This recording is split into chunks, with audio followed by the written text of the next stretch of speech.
Hey, it's Patricia Murphy. It's Friday, Casual Friday, and this is Seattle Now. This week, Seattle landed a supporting role as the villain in President Trump's re-election campaign.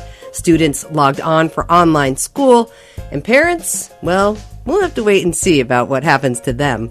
KUOW's Adwoa Gyimah-Brempong and Seattle Times reporter Sydney Brownstone are here breaking down the week's news. But first, let's get you caught up. You might want to avoid checking your retirement portfolio, if you can help it. The stock market took its biggest hit in months yesterday. Microsoft was down more than 6%, Amazon nearly 5%, Boeing fell more than 3%. Generally, been a rough year for Boeing as it deals with the 737 MAX fallout. Different story, though, for Microsoft and Amazon, who are doing pretty well overall. It was a tough first night for the private security guards hired by the city to patrol Cal Anderson Park. Seattle Times reports the 3 armed guards left the job after they were threatened by a large group they said had poles and sticks. The park has been closed since June. One security guard told the Times they won't return. And it's a pandemic edition of Labor Day weekend, and it looks like a lot of people plan to hit the road. So brace yourself for what the Department of Transportation says will be some extreme traffic backups on the more popular roads. WashDOT says leave early and check your route before you head out. We're 6 months into the pandemic, and over the summer, it seems we fumbled through and grabbed pieces of normal where we can. Outdoor cocktails and spaced-out lawn chairs, camping and hiking. But September is here, and with it comes an entirely new mood. Well, they can't take that Friday feeling away from us, because who doesn't love the start to the weekend? KUOW's Adwoa Gyimah-Brempong is here. She's a producer on the record. Hey, Adwoa. Hello, Trish. And so is Sydney Brownstone. She's a reporter at the Seattle Times. Hey, Sydney. Hey, Trish. Well, you two, we are less than 2 months from the election. It is becoming more and more clear that Seattle and Portland are going to be part of President Trump's campaign for re-election. If you listen to the spin, we're lawless. We're a city filled with chaos and dangerous characters. Don't be like Seattle and Portland is the message I'm hearing. I can't even believe this, Sydney. I feel like we're so misunderstood out here, like, in general. People think we're, like, kayaking to work and we're all driving Subarus. But this is really weird. Have you had to correct people about the reality here? Oh, yeah. I mean, I think people forget that WTO wasn't that long ago, and that Black Bloc has been a feature since then, and that, you know, for several years in a row, May Day was kind of an anti-fascist anarchist pride parade. So yeah, it's been interesting to especially talk to media outlets from outside of town who are calling us and asking, "Oh my God, what's happening in Seattle?" And I was like, "Well, it's the same thing that pretty much happened on May 30th for several years in the past." Yeah, it's I think it's an interesting cultural barrier, I suppose. And recently I was reminded that busting up a Starbucks is a song. I didn't know that. What is it? Wait, can you sing it for us? Busting up a Starbucks. Busting up a Starbucks. Yeah, and it's actually about WTO. It was songwriter Mike Dowdy's response to seeing coverage of WTO, and I think, frankly, being frustrated with some of the property damage. But, this is something that is very familiar to people in the Pacific Northwest that people in other parts of the country may never have seen before. Yeah, this is just how we roll, baby. Adwoa, the question really becomes, does this work? Really? Is it going to work? I honestly don't see anyone who was on the fence or unconvinced going into this election voting for Donald Trump just because of Portland. I would be shocked. I just don't think the Pacific Northwest has that much influence. Yeah. I would be surprised. And you're kind of a world traveler. I always consider you to be a very well-traveled individual. So you are used to seeing things. I know. Well, none of us are right now. Boo. But you're used to seeing things one way and then showing up and maybe seeing a different perspective, right? So what do you make of our people's, perspective of the Pacific Northwest? Well, I think that when people are like, don't be like Portland and Seattle, I'm like, yes, don't do the Seattle freeze, be friendly. But I don't know. I think moving up from Oakland, I think that the disruptiveness of Seattle and Portland's protest culture really doesn't feel as strong to me. I think the difference here is that it's white people doing it. Yep. As opposed to a more diverse. I mean, it's not, which is not to say that it hasn't been a diverse protest, but because these cities are so white and people are like agitating for things, I think it's more shocking to the rest of the country than in some place like Oakland, where people are always like chaining themselves together and blocking the highway. Right. It's the first week of September, and we, of course, all know what that means. It's Labor Day, but it is also pumpkin spice season, which... Oh! I'm just going to let you take it from here, Adwoa.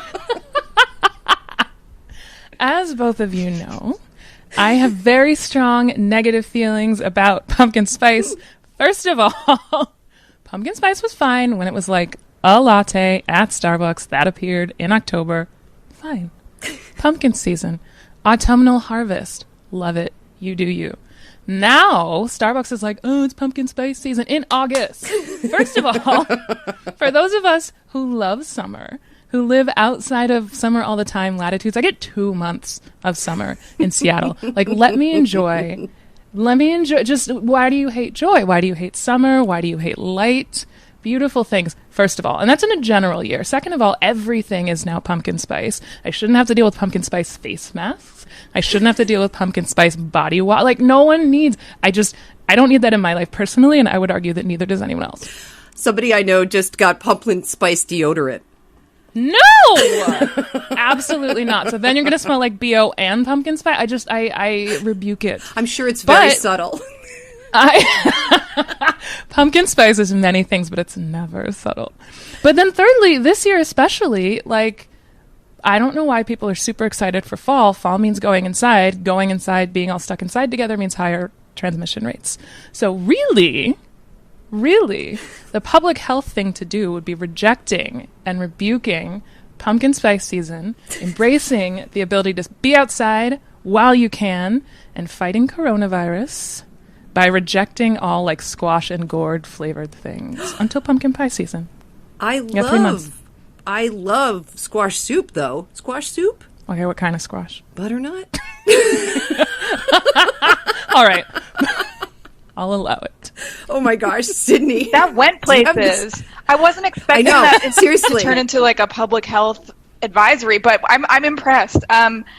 I guess my thing about pumpkin spice is that it's one of those things that was seen as uncool, and it became so uncool that people embraced it as cool.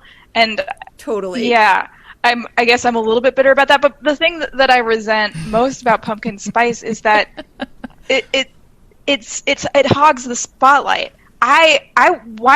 Where can I get other spices? Where is my cardamom latte? Maybe this is the bougie answer to the pumpkin spice conundrum. Nah, for me it comes down to nothing goes in my coffee except half and half chocolate, or in some cases booze. Yeah. So that's where I stand on flavored coffees. Really, I mean, let's not mess it up. Well, I know what the next pandemic buy is going to be. It's going to be those outdoor heat lamps, man, because everybody's trying to figure out how they're going to extend their space once we're drawn inside. And restaurants, especially, because this means their bottom line, right? They're trying to figure out how they're going to get as many people as possible in a warm spot to eat. But I feel like the problem we really have out here is not the cold. It's the damp. Like, how do you combat the damp?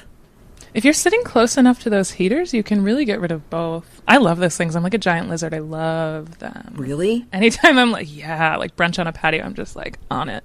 So There's great. also nothing better than having a cocktail next to one of those things. There's a place that does it just north of Lake Union, and it's so nice, even on a chilly day, to sit next to a heater and sip a hot toddy or something like that.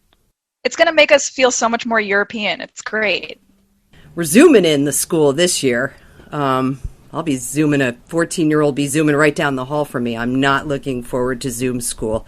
Sid, what about you? I don't know if I would have shown up for Zoom school. I was like, you're talking to the girl who considered like a fire drill a half day. Like if we got to leave campus, it was time for me to go. Getting a good picture of you in a leather jacket. Yeah. Skipping out. It's weird. I mean, I really detest Zoom meetings now. It's hard for me to maintain my attention. But the weird thing is that when I was in high school, all I wanted to do after high school was go home and go online and do AIM chat with people. And I was also a theater kid, so I feel like my group of friends and I would make it. We would be able to make it weird enough to be entertaining. You know, we were the kids who wore capes to school sometime for Lord of the Rings stuff. Yeah, oh, yeah. Wow. You would have had a Zoom background. Oh, yeah. Oh, yeah. Here's what I realized today. You can stare at your crush on Zoom the entire class and they won't know. Wait, is your kid doing this? Is this how you realize this? No, but we were talking about it this morning, like things you can do on Zoom that you might not be able to do in a classroom. Like you can't really flirt, you can't really pass the little note. No, yeah, it's creepy though because you'll just be staring like, fixedly and they won't know. That makes me uncomfortable, Trish. Well, and how many of them are going to be like with 5 tabs open and 3 of them are video games? Like that's what I'm really worried about, the ability to like mom problems. I don't know, no, I feel like you have to have the attention span speed. And I guess that, like, phones have been training them for this for years. But I don't know. I have a hard time managing more than, like, 2 or 3 things if one of them is a Zoom screen. Because also, people are looking at you the whole time. And I feel like when I'm, like, browsing stuff and I just have weird facial expressions. Yeah. Your mouth just slowly opens over the course of the Zoom call. Do you know? I'm like... I know. I mean, the new graffiti. I saw this really funny headline from The Onion where students are carving marijuana leaves in their iPads, you know? Oh my gosh. That actually gives me hope, you know? Like, that's a semblance of normalcy. Things can continue on. Nature is healing.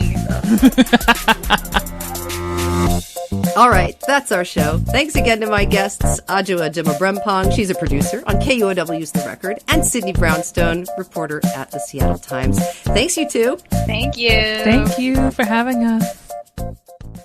Hi, I'm Patricia Murphy, host of Seattle Now. Thank you for watching.